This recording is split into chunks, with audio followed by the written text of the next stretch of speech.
It's lovely, good evening, and welcome to this special edition of The Funnest, live on Muvi Television from Zambia's capital city, Lusaka. Today is the 3rd of December in the year 2020. I might mention that it's exactly 27 days before we say our goodbyes to the year 2020. Now getting to the new year, which will be 2021, one of the years that people have described it to be a busy year, a year for the campaigns or the elections in short. My name is Innocent Piri, taking through on this program as usual. Now, Zambia today joined the rest of the world in commemorating the International Day of Persons with Disabilities. International Day of Persons with Disabilities falls every year on December 3rd. Is an international which is being observed and by the United Nations since 1992. It has been observed with varied degrees of success around the planet. The observance of the day aims to promote as well as an understanding of disability issues, mobilize support for the dignity, rights, and as well as well-being of persons with disabilities. It also seeks to increase awareness of gains to be derived from the integration of persons with disabilities in every aspect of political, social, economic, as well as cultural life. Now let's discuss the day to deal with persons with disabilities in Zambia. On set, I'm joined by Mr. John Kinuna, who is Inspector of Accessibility, Inspector Accessibility. He's here actually to represent JULIEN MWAPE, who is the Executive Director under the Zambia Agency for Persons with Disabilities. In short, it's called ZAPD. Mr. Kinuna, welcome to the program. Thank you very much. Great. Well, you are appearing for the first time on my program, and of course I know that we're supposed to host your Executive Director, Madam JULIEN MWAPE, a very outspoken woman, and I'm told that she's been, of course, invited for other programs. So you are going to do justice to all the questions that the people of Zambia have summoned you for this evening. Welcome. Thank you. Fantastic. So let's begin on this note, Mr. Kinuna. I know that before we get into this day, I know that you are managing an organization which, of course, is being surrounded with a lot of, issues or infights to deal with political controversy. ZAPD. Yes. What's going on there? ZAPD is an institution. It's an agency which is formed by Persons with Disabilities Act. Right. This is the disability law we have in Zambia. You know, the Zambian government has a set of laws Sure. that support the constitution of Zambia. So we have these acts. We have the Land Act, these other acts. And the agents, Zambia Agents for Persons with Disabilities, as it sounds, you will understand that that's the only agency that deals with human beings, so to speak. These other agencies like Food Reserve Agency, RATSA, they deal with, not really direct with human beings. Right. But this agency deals with human beings. So where human beings rightly, because when we are working, we work direct with our persons with disabilities, including non-persons with disabilities. So that's why you find there's that face of controversy. But it's not a real controversy. It's meant for development. Right. That's what it is. People would say there's infighting in what, because that's the reason is that if you look at the persons, citizens of Zambia, mostly you're going to find that mostly persons with abilities, they will tell you what they want directly. Right. Yes, so that's how you see that we have people direct coming to our offices and we get in touch with them all the time. Hence the so-called controversies. And all right. yes. I might mention that most of these invites have been attributed to poor leadership or allegations of poor leadership, in your institution as ZAPD, meaning that you've not done justice to ensure that you unite the people. How true is that? One thing I want to straighten here is that when you look at persons with disabilities, you're going to find that they are in different categories. Right. And the way it is structured is that the agency will register disabled persons organizations according to the Act, the Persons with Disabilities Act. That's the only institution that should register disabled persons organizations. Now, when it comes to leadership or talking about persons with disabilities, it would be a wrong way to say that there's no leadership at the agency because persons with disabilities are showing there's no leadership. But one thing I want to state is that you're going to find that the reason why it shows that there's no leadership is because these are persons with disabilities who are Zambians. And when you look at the policy of mainstreaming of disability, it means that if a person with disability wants something, like for example, they want to be employed, which organization should they look up to? Is the Ministry of Labor. If persons with disabilities are sick or ill, which institutions they go to? It's Ministry of Health and Hospitals. If persons with disabilities are in agriculture, where are they supposed to go to? They're supposed to go to Ministry of Agriculture. If they are in business, they are supposed to target the Ministry of Commerce. Now, when you put all this together, you're going to find that the more reason why the agency is under pressure is because all these other institutions are not having programs for persons with disabilities who are Zambian citizens.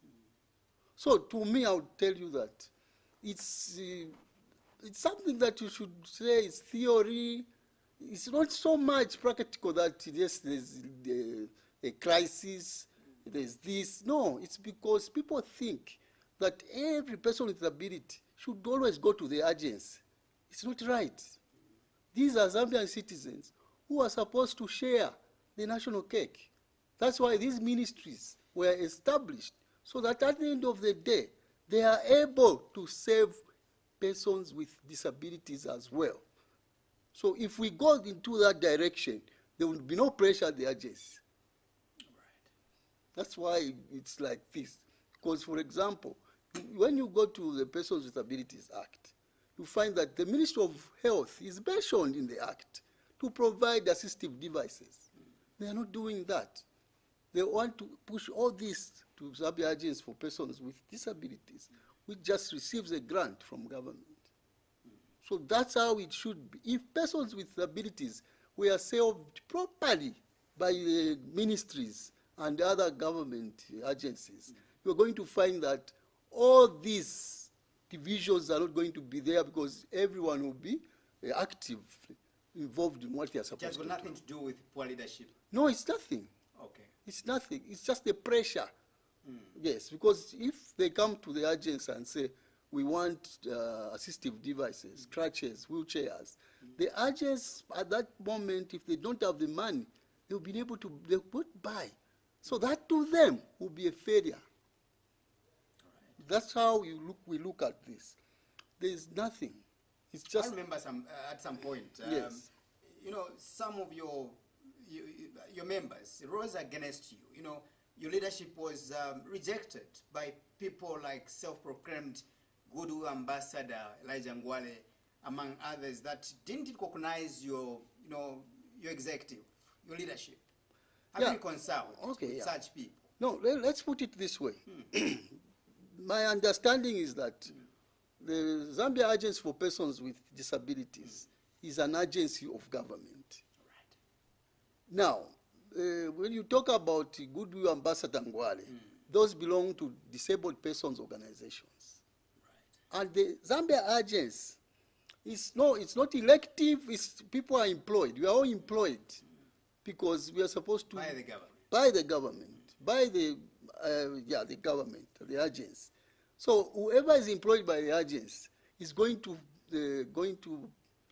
look at, they are going to do the roles that they are supposed to do. Because when you are given an appointment letter, you are given the functions. Your functions are an office. Like my office, I'm into accessibility audits, inspections, which means that I have to make sure that those are my roles and I work like that. It's not so much into elective positions like the disabled persons organizations where Mr. Ngwale is. You know, we have the role of the disabled person organization, like Mr. Ngwale's. Those are into advocacy. They are like in other circles, the opposition, who are supposed to speak on behalf of the persons with disabilities. They are not even supposed to concentrate on the agency, no. What they are supposed to do is, they are now supposed to read the act. What does the Persons with Abilities Act require for every institution to do? Because it's very descriptive about what Ministry of Health should do, about what Ministry of Community Development should do, about these other ministries that they should do. They are in the act. Now, when Goodwill Ambassador Ngwale picks that up in the act, they are supposed to advocate for their members to these ministries so that they are serviced. That's how it should be. Otherwise, if it goes around and then a disabled person organization leader concentrates on the ZAPD, then we are losing it. We are losing it. At the agency, yes, we can ask government to do certain things, but we are not into advocacy to shoot down government because we are government ourselves. Have you tried to engage in such people like, Elijah Ngwale, among others, that really have been on rampage, demonizing, for lack of better ways, your leadership and the likes? For them, they are incontinent. Yes, yes. I'll tell you one reason. In life, when your friend is sitting there, it looks like they are doing nothing. Go there yourself, you find, because I'll tell you that Mr. Ngwale used to be an executive director or heading that institution. By then it was the Zambia Council for the Handicapped. He did his own work. At that time, maybe he had no opposition. But this time around, he's free to say what he says. But at the end of the day, everybody should be able to stand up and prove what Mr. Ngwale says. That's the only civility that should be there. If any person has a question about the agency, let them come to the agency. It's an institution, a public institution, where everyone can come and talk. Mr. Ngwale has his own things that he can talk about. But I'll tell you, I'll assure you that if we are looking at really saving persons with disabilities in this country, let's take the route of looking at all institutions doing some work for persons with disabilities, designing programs for persons with disabilities. Has there been dialogue with Mr. Ngwale and others? Mr. Ngwale is an advocate. So when you are in a seat and people are shooting at you, it's important to note what are they talking about. Is it correct or not right? Sometimes if you attack Mr. Ngwale, it's you to lose because you are in a seat. Him was nothing to lose. He's got nothing to lose. But one thing that we want to see him also change the way he opposes. Because it's not just about opposing, but also showing direction. Showing people that we as an organization where he belongs, we are doing this so for the betterment of persons with disabilities. Sometimes they are petty things. That's why you find we ignore him. Because there are certain things that are so petty that you can't go around and talk about them. Even as you are interviewing me, some things are too petty and personal. You attack an office. You don't go to attack an individual. That's when people will see sense in you. You don't personalize an office. It's the Director General's office. The Zambia agency is being run now by Acting Director General JULIEN. When Mr. Ngwale attacks JULIEN as JULIEN, it's wrong. Let Mr. Ngwale attack the Director General, not personalize on maybe programs. If he has, I'll give you an example. We have programs like empowering persons with disabilities. We have programs like the ones that we do inspections so that the environment is accessible to persons with disabilities. We have farm revamping programs where we support persons with disabilities that are into farming. We have programs like school, support to school going persons with disabilities or children with disabilities. Up to tertiary level we support. These are the programs that Mr. Ngwale must talk against or about, because it will make sense. Unlike attacking an individual, it won't make sense. How many members, for the sake of a viewer out there, how many members in total do you have across the country? Are you presiding so far? Well, we have. I know you can't be precise. Yeah, but let me say one thing. Yes, let me say one thing. Yeah. We have the role, according to the Act. The Act allows the agency to register persons with disabilities individually, and we give them a certificate. We give them a certificate. Yes. So when we are doing this activity, it's an exercise that is done throughout the country, because we have 10 provinces and where we are working, and some district offices. So that's how we do our registration. Now, looking at the number, of course, there's a standard way we have to say we have around 10% of the population should be persons with disability. Yeah, because sometimes you can't have a proper number because there are deaths and so forth and so on. But 10% of the population is of the persons with disabilities. Now, when we register persons with disabilities, we register from childhood, any age, up to adult age. That's how we register them. Yes. All right. We have seen a mushrooming of these, different NGOs, representing persons with disabilities, lately. Could it be the reason why maybe from what people have cited that there's poor leadership at ZAPD? Could be the reason why maybe people are forming their own organizations. What is attributing to this? Yeah, no. The law allows. Right. We are ZAPD. We register these disabled persons organizations for various reasons. What the condition is that anyone who wants to form and register as a disabled persons organization, they need to come with the constitution, so that we know what they want to do. That has to be submitted to your agency. Yes. They come with the constitution. They come with 20 and more members for them to be formed. Although we have disability service organizations, those are just there to give service to persons with disabilities. Now, why are they forming disabled persons organization? There's only one reason. They have the right. It's constitutional. They have the right to form an organization. At any time, how many you can't even count. But our interest is to see that they work for the members they are registered for.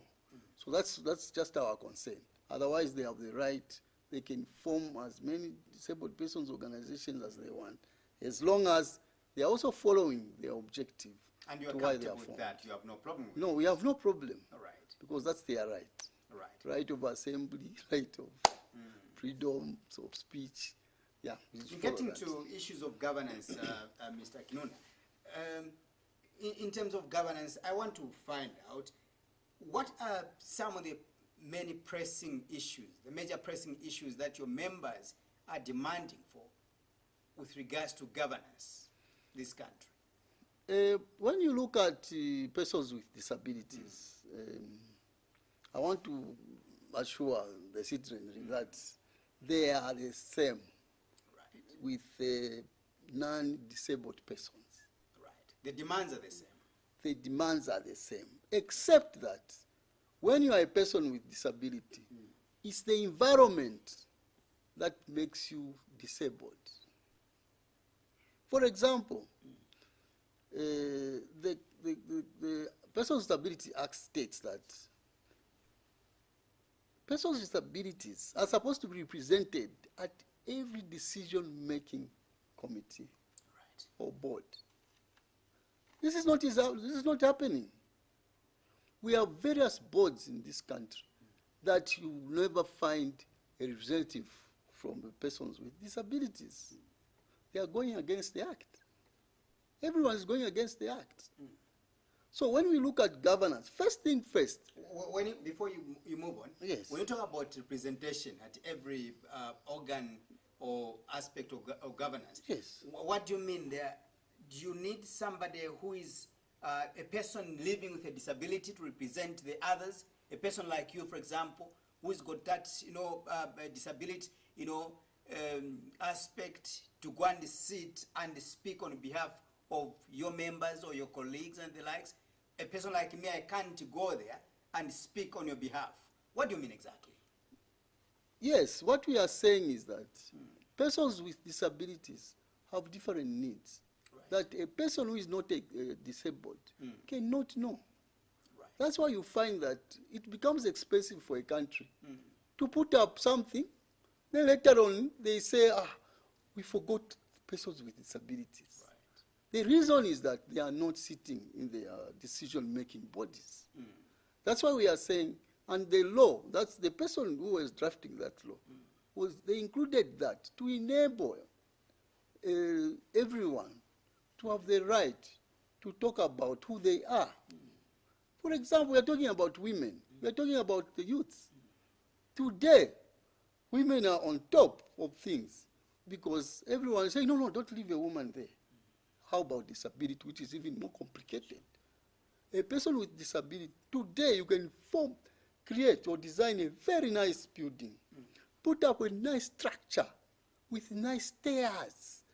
At the end of the day, a person with disability on a wheelchair will not be able to access that building.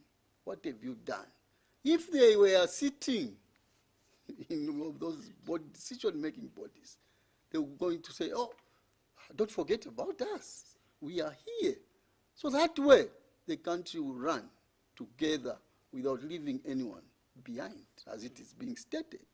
So this is the more cry we have on governance issues. Even when you say economically, there are certain statutes that are supposed to help persons with disabilities enjoy their businesses. I'll give you an example. If you are a cross-trader, a person with disability who is in the cross-border trade, you find that they are always running business at a loss. You know the reason? It's because where a person without a disability can run around, do things themselves, but with a person with disability, they need someone to do that for them, and they have to pay. Now, when you design a law or conditions to suit what we call positive discrimination, you want to say, okay, if this is the case, ZRA should give us a certain amount or reduction in the tax to cover up those expenses we are doing. So when this is happening, you're going to find in business circles, we are going to develop at the same level. Because every person with disability, it's not just maybe we want charity, no. Because this time around, we are not looking at charity. We are looking at development, human rights, no discrimination. So this is why we mean that let's be able to be involved in governance issues. And one important thing that we are calling is that let's belong, let's be included in these decision-making bodies. And how best can this be achieved, really? Because I'm sure that this is one of the songs I think we've sung for a long time. That's from you, the people, from ZAPD, and the other organizations, be it we, the media as well, been talking about the same issues, advocating on your behalf, highlighting those people in power, but we seem to be achieving nothing. You know, and I'm glad you mentioned that we've got the the acts here. We've got the laws that we have in Zambia that we're supposed to follow, but we don't seem to be following. Who is abrogating the law here? Everybody. Does government listen to you? You speak. Everybody is abrogating the law. Right. Including me. Because different agents, according to the Act, the Zambia Agents for Persons with Disabilities is supposed to enforce the law. Right. Now, there's one problem. The problem is that in political science they say, put chickens in power. They will say, don't eat chickens, don't eat eggs. It's the interests we are looking at now. If most of the colleagues in decision-making positions are without disability, there are certain times when you would say, why are they doing this? We have this law, disability law. The agency is supposed to, there are certain things that we're supposed to do, but we are not doing them. The reason is that we have a lot of pressure. I'll give you one of our roles. Our role is to sensitize government officials, everyone in ministries, so that they look at this act. And then from there, they'll get what they're supposed to get by each ministry. When was the act established, really? If I can take you back a little bit. This act, the first act for the Zambia Agents for Persons with Disabilities was developed in 1996. That's when it was started. 1998. 1996. 96, right? Yes. Fantastic. Now, so, from there, yeah, we have an amended one, 2012, number 6 of 2012. This one came in because PF government, in their manifesto, before they became the ruling party, they had the manifesto where they were saying they tabulated a lot of things. Now, one of them was that they were going to look at the law regarding the disability. So when they came into power, they domesticated. We have the universal law, which is called the United Nations Convention on the Rights of Persons with Disabilities. This UNCRPD governs the disability throughout the world. So now, the government now domesticated it and just got every article in that law, the UNCRPD, and put it in the Act, the 2012 Act. That's why it's the best in Africa, I would say. Zambian law on disability is the best. The implementation is the problem. Right. I ask you that question deliberate to find out in terms of when was the act, amended or refined, like you've mentioned. And the question is, I think it goes back to what we've just mentioned here, although you are failing really to point out where the problem is in terms of the compliance of this act, of the laws that we have, to ensure that your desire is addressed. You've got a government here that decided to refine the act on your behalf, and therefore what you've been advocating for is not been achieved. Where is the problem? Maybe that's where others are pointing fingers at you to say, maybe you failed to govern the affairs of ZAPD, because really if everything is enshrined in that act, you are supposed to enforce. You are supposed to do anything or everything possible to ensure that what is in that law is adhered to. I'll agree with you partly, but on the other side, it's the structure also. Right. Zambia Agents for Persons with Disabilities have been told by the Act to reinforce the Act. Right. But the powers, which you are not reinforcing. No, we are doing. There are certain parts that we've done very well, but others, especially on making ministries move, because according to government structure, the functions, we're supposed to, for example, the Act states that a person with disability should have free education from the lowest pre-school up to tertiary university college, free. Now, university, free education, you need an SI, statutory instrument. is supposed to do this statutory instrument is the Ministry of Education. Now, where does ZAPD come in to get the powers of cabinet to make ministries do this exercise? You can talk, but where we are in a corner. We are not as autonomy on decision making, on making people do things. No, we depend on other institutions. For example, we need to cry to cabinet, maybe to seculars. We need to cry to other institutions for them to do what we are asking for. But you know, we have English in offices. People speak English, my brother. You find them saying, no, you see, according to economy, it's free education, it can't work. They have their own way of reasoning. And that's why you come in. That's why we go for mathematics in classes. Where there's a law here which is being abrogated, you are supposed to take someone to court. You can drag government to court. Now, laws are there. yes, I understand what you are saying. Yeah. We are part of government. And I'll tell you that the Attorney General is also the ZAPD's lawyer. So you cannot take anyone to court as an agent. But if we have disabled... Meaning your institution, your agency really is defunct. No, it's not. You know, because it's like you have no teeth to bite. Yeah, when you say that, you know, one thing about the agents is government, and it's supposed to tell government to do certain things. In one word, I would say, or two words, I would say, ZAPD is an advisor to government on disability issues. And government doesn't And listen to you. when you advise, they take it or not. There are various reasons. But honestly, I'll tell you that on certain issues, government is very positive.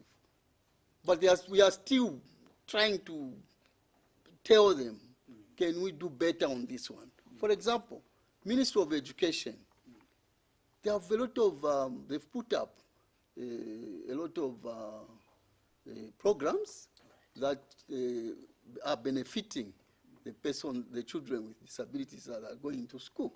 So that one, they even have the special standards officers who are just in charge of looking at our children with disabilities. They are learning how effective it is and so forth. These ones, education has done it. Now, we need to be crying. We are always crying to cabinet, always crying, so that we see how do we get to see that the act is people are responding to it, so that it's implemented and benefits persons with disabilities. One thing I was trying to say was, for example, we are supposed to be having workshops, so that maybe we just go on permanent secretaries. Can permanent secretaries, we meet them and say, we have this for health, we have this for labor, because if in employment, in the act, it's there. The act is saying that we should develop a quota system where we say a number in every company, private or public, there must be even 2% of persons with disabilities. That was going to be my next question, really, because, you know, in terms of the act, I wanted to find out if at all it's only meant for the government, not the private sector. And my question really would be to find out in terms of how much compliance or how is the private sector complying to this act. Because I know that your people, there are some people that are living with disabilities, but well educated, they've got all the credentials, more than a person like me who is able-bodied, you know, and yet if they go and look for employment, they are not accepted because of the condition they are living with. How is the private sector really? Yeah, the law, any law, any law is supposed to be respected by both public and private sector. It's a law. Now, this is one thing I was coming to. If the agents, ZAPD has enough resources, just even to take into sensitization. Because what is lacking here is people getting to know these Persons with Disabilities Act. How do we get to these people? We need funds. But mostly our funds, instead of us doing these sensitization programs, we have that pressure of buying assistive devices, paying for school, going school children who are persons with disabilities, so that at the end of the day, we don't have enough money to do these sensitization programs. How do you raise the funds, or how much grant do you receive in a year, for example? We have a grant. I can't even mention it because we have a grant. You know, government grants are given to you, and another thing that we have is we have a workforce. Right. That we almost 3/4 of our grant goes to the workforce. Right. So you find that other roles we can't play because of lack of funds. Right. But I'm assuring you that the Disabled Persons Organization, coming to that one, there are certain things, because they're in advocacy, these are the people who should even march to these offices. Right. To make our colleagues in offices see through on how to engage persons with disabilities, how to make them benefit from their programs. So this is one thing that we are losing. If institutions like private and public, government spending agencies, if these people will stood up and to say, okay, I'll give you one example. The Minister of Agriculture, they're supposed to design programs for persons with disabilities as well. If you are buying a goat, they are distributing goats. When you get a goat, that goat animal, you give it to a person with disability who is visually impaired or blind. Sometimes they wouldn't like them. So, the Minister of Agriculture should know what is best for this category of disability. Right. The deaf. This is what we want the detail to be. This is what we want our ministries to do, all ministries. But we have this issue where there's this mainstreaming policy, mainstreaming of disability policy that is in government. This mainstreaming policy, it's not all ministries that have taken it up. We have gone further, even to appoint focal point persons for disability in each ministry. The question is, are they doing it? So we have a lot of work to do as an agency. Right. Yes. Very interesting, Mr. Kinunda. As the man in charge with the issues of accessibility, you know, first of all, let's appreciate that one of the recommended and one of the achievements that the Patriotic Front has achieved is the issue to deal with infrastructure development. From the time they came into power, 2011, I think they've tried by all means to expand, be it the roads as well as the buildings, the hospitals and the likes, among other buildings, the shopping malls that we have today. You know, almost each and every compounds are there. But as a man who is in charge of accessibility, there's been an advocacy that most of your people, they are unable to access these buildings. They are not cared for. They are not looked at. You know, and I don't know really what ZAPD has done to ensure that your members, they are given an equal platform or equal chance to be able to enter those buildings and operate freely without any difficulties.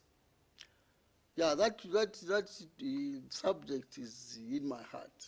Right. Because when you look at freedom of movement, when you look at freedom of expression, this is what is involved. Access, inclusion.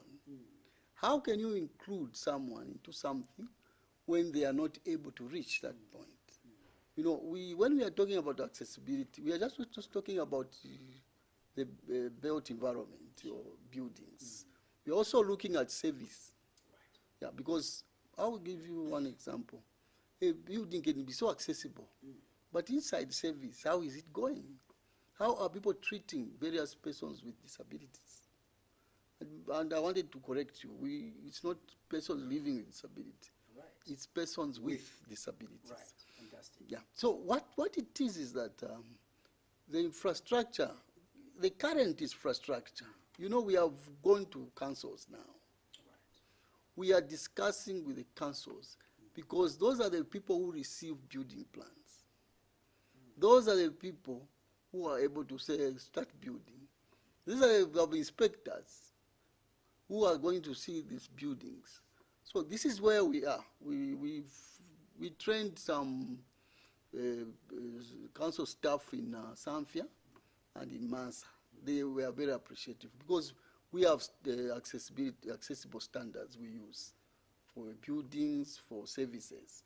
So we are in that, except that we have targeted the councils.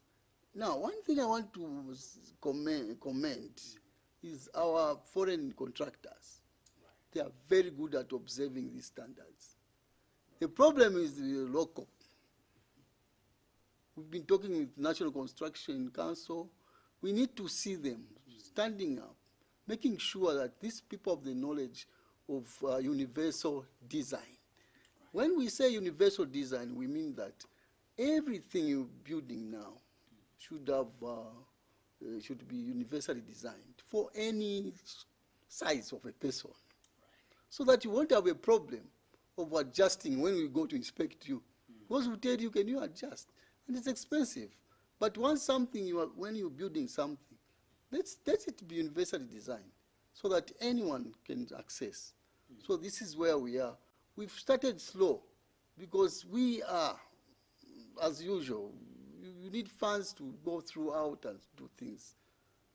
But what we have done is, as an agency, we have started training the disabled persons organizations, so that we give them this skill, so that wherever they are, they will be able to do inspections. They will be able to see, when they see a building come up, they will be able to go to council and talk to the councils.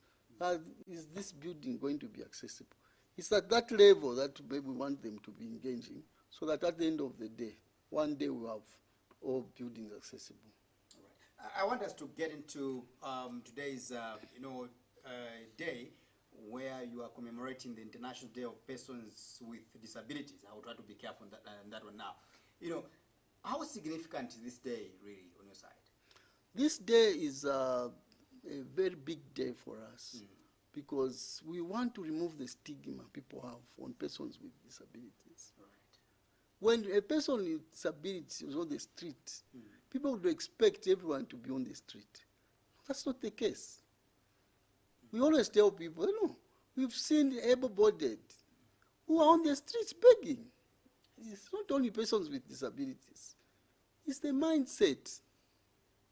It's the mindset of a human being. There are some persons with disabilities who can't go to the street and beg. That dignity they have. Then we have colleagues who can be on the street for various reasons. Because this begging starts from the time of our Lord Jesus Christ. You remember when he was making the blind see. The blinds were there on the temple begging. It's been there. You can't change it. But what we want to change is the mindset of our colleagues. First, this day, this is why it's there. We want to show the community where we are that the persons with disabilities have achieved this, have achieved that, have achieved that. Then also, it's a day. We want to voice out on what we need in this community for us to develop.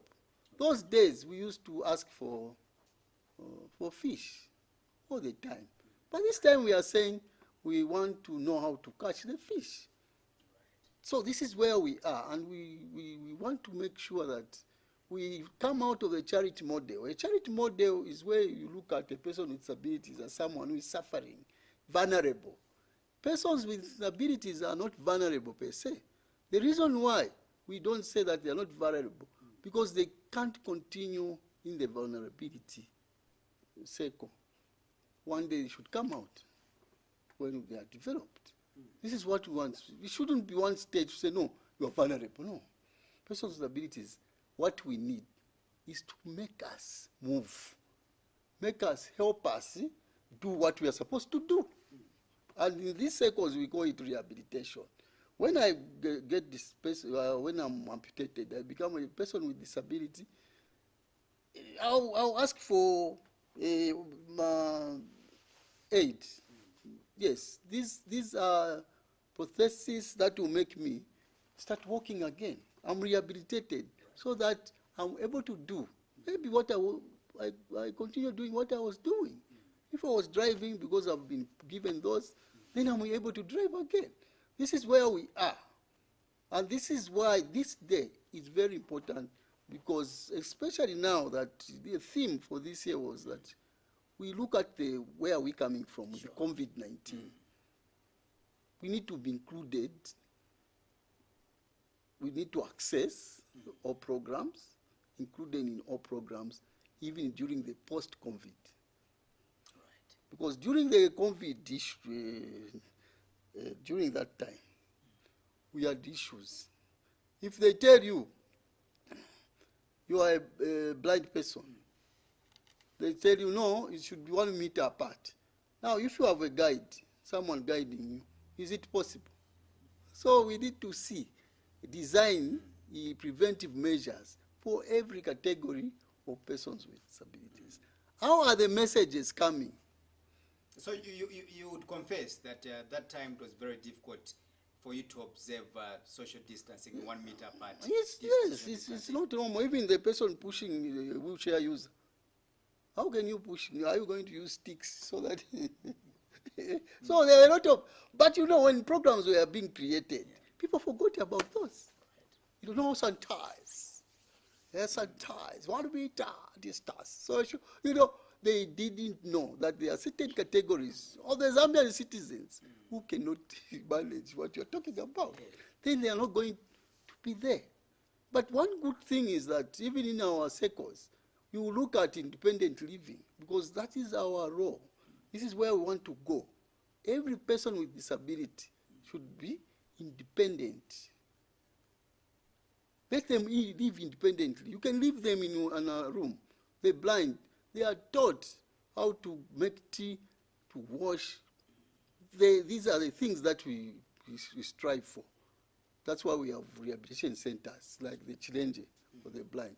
Now, this day is something that we commemorate. We want to show everyone that the person's disabilities are the same with you.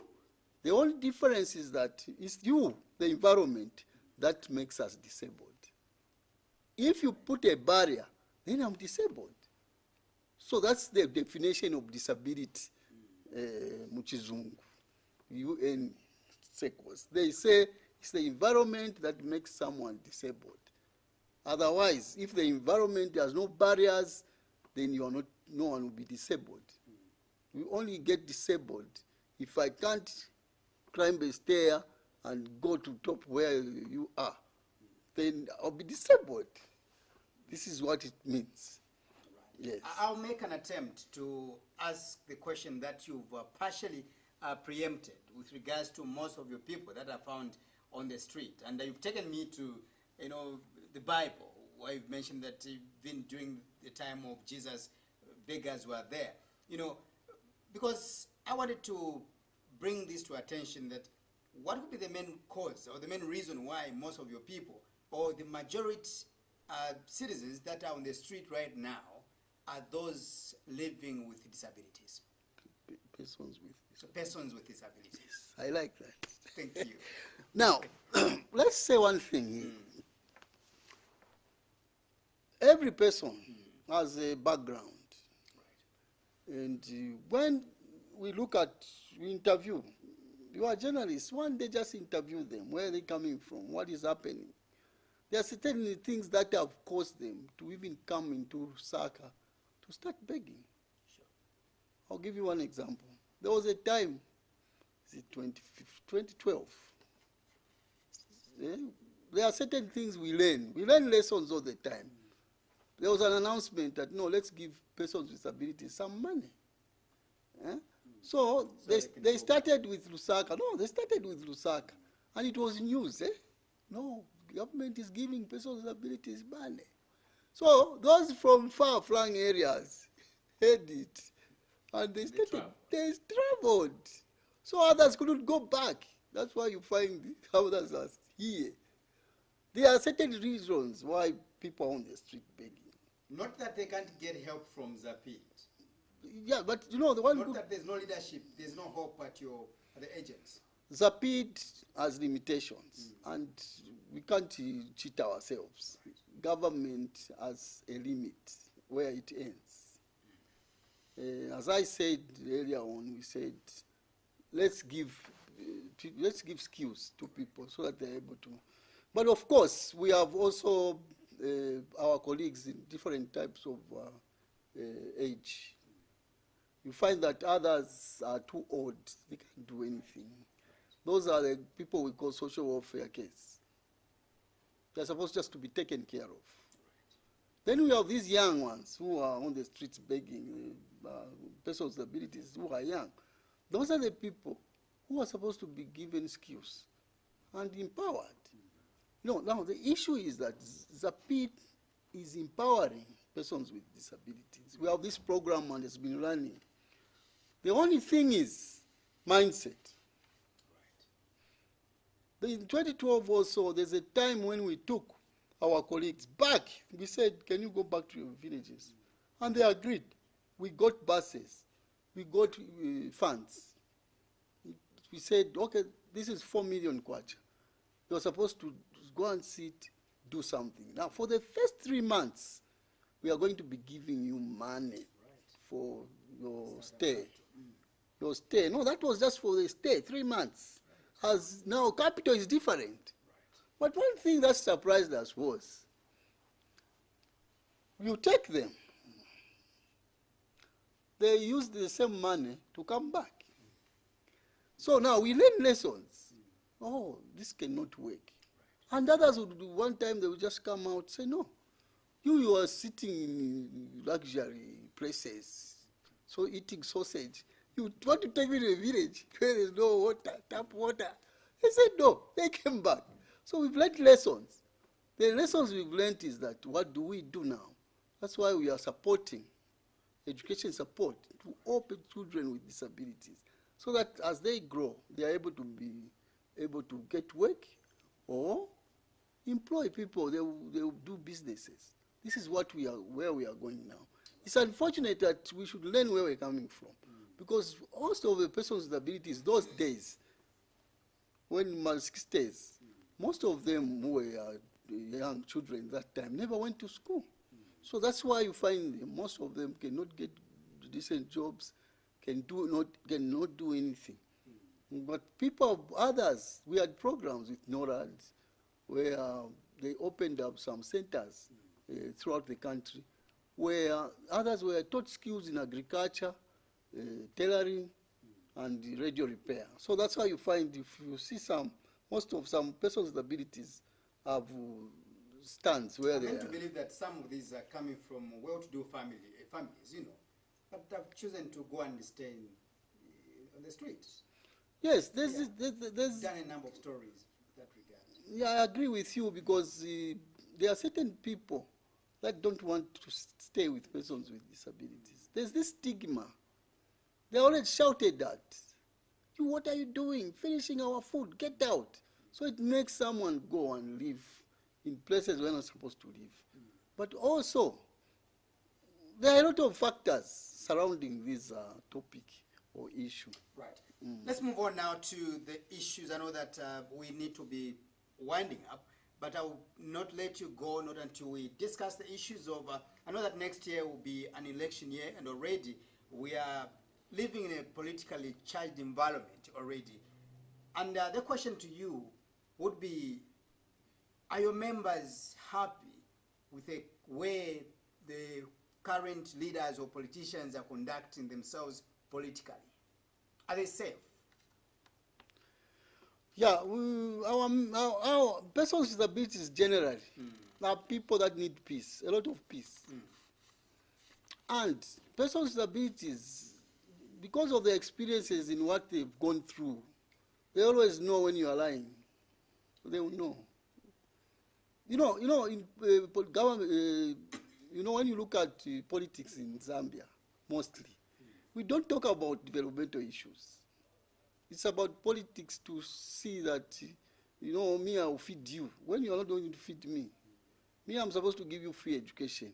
When we know the economy, you can't even give free education to anyone. So these are some of the statements that people make.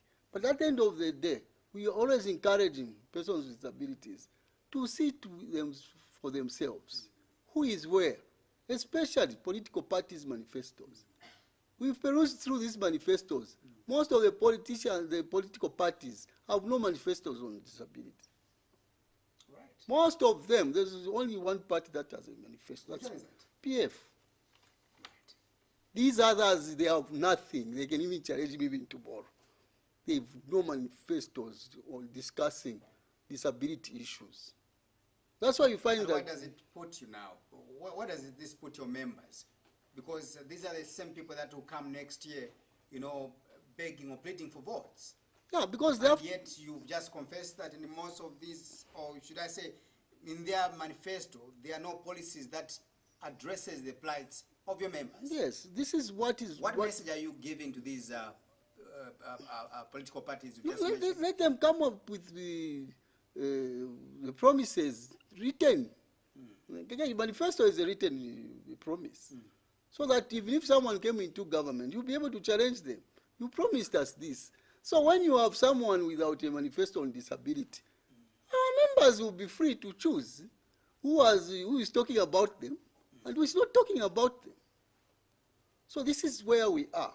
If today you don't have anything to talk about disability, how can we be assured that you might even get the things that others have done properly? Then you come there, you start what you call pante. It won't work. We need maybe to continue from where we are. So we need these written policies on disability, so that at the end of the day, our members will be able to choose where they can go. But it's unfortunate that people come up with this. That's why when you look at my butane flopped because certain people don't even that hard. There are certain laws that are important to have. We've just been talking about the act saying committees, decision-making bodies have to have representation from the persons with disability. But if in your manifesto it's not there, how can you implement that such? These are some of the issues that are making us draw back and start thinking. Let's stick where we are known than where we are not known.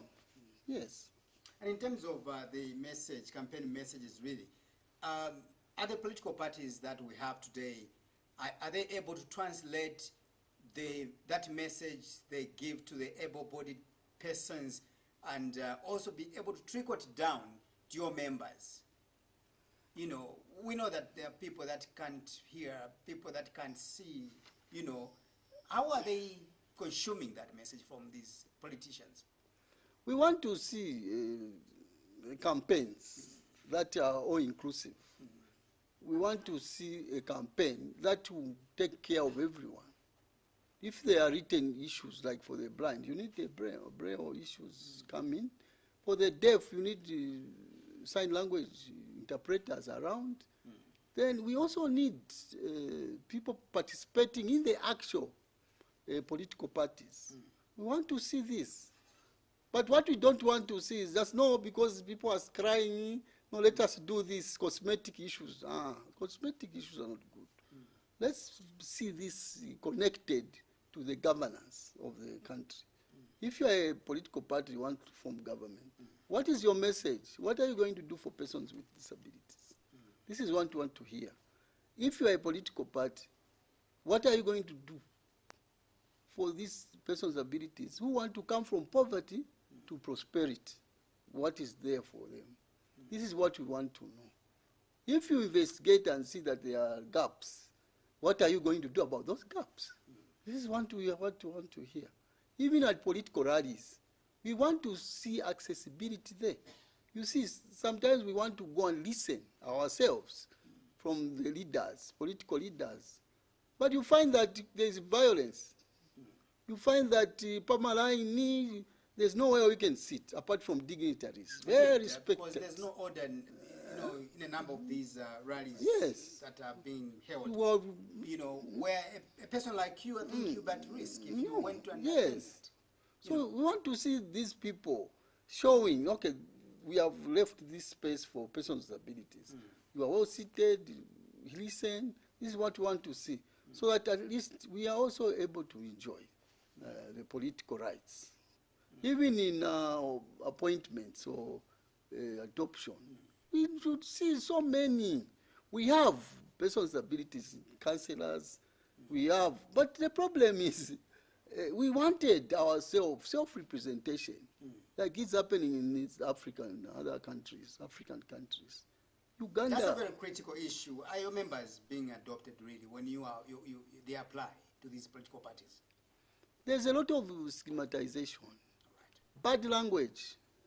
When you stand there, you want to adopt that one who doesn't see. How is he going to represent you? That's the language on the ground now. No, you want to adopt that one. Is he going to walk fast for you to take care of you? These are issues that they bring in, which have nothing to do with representation. You can, with Parliament, do you go and cultivate there? You go and sit and talk, read extensively, propound issues that will make other people feel, yes, we are being represented. That's why we wanted us to be in there, ourselves. Uganda's 5 parliamentarians, 5 seats. And you know how they do it? They are not voted by the mainstream. In Uganda, persons with disabilities, members of parliament, are voted by the disability constituents. That's what they have done. So there's nothing like, no, you just want position. No, we know the environment in which we are. We know the environment in which we are. We are not going to see it through.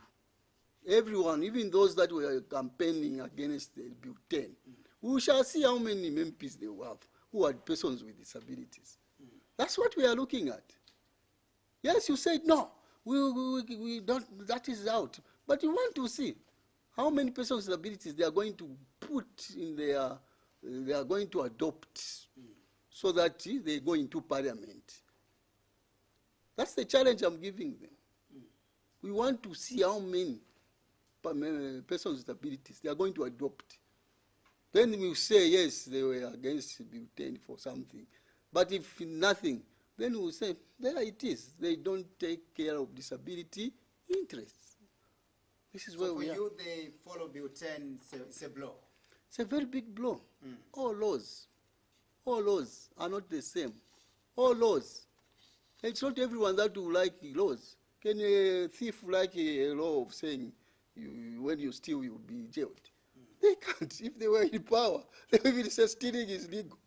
Right. So this is where we are. We want laws. Every law has its 2 faces. All right. Yes. Allow me to appreciate for coming. Thank you so much, Mr. Kinuna. We hope to see you again in future. Thank you very much, Mr. Perry. Thank you so much. Thank you. Dear viewers, we end our discussion here. My guest has been John Kinuna, who is Accessibility Inspector under the Zambia Agency for Persons with Disabilities. Thank you so much. My name is Innocent Perry, IP. Thank you so much. Let's meet next week on Thursday. May God bless Zambia. May God bless Mother Africa. Good night.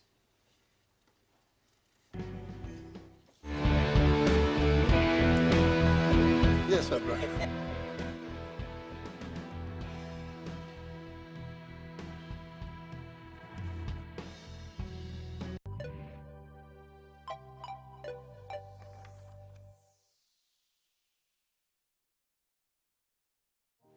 Here is my good friend Joseph. This is his world. Here he is Zebige. He pays close attention to every corner, to every finish, to the top of each and every table. He's got a real feel for it. Oh, you thought I was talking about furniture, did you? So it's almost Christmas.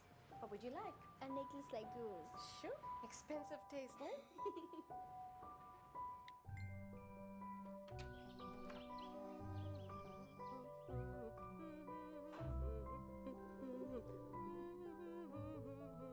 Are you ready, Mama?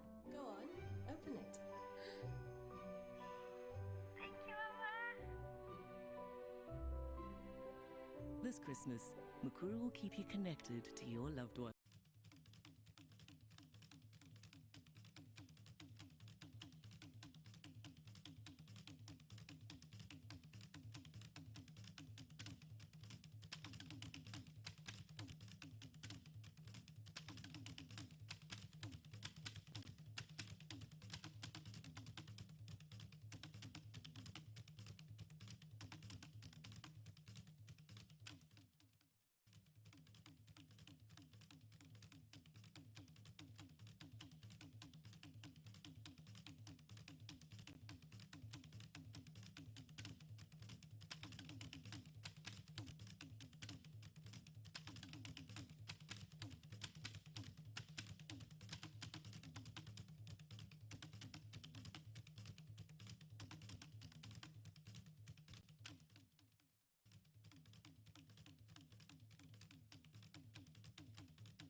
Welcome to the main news. My name is Charity Mtonga to present it. The headlines.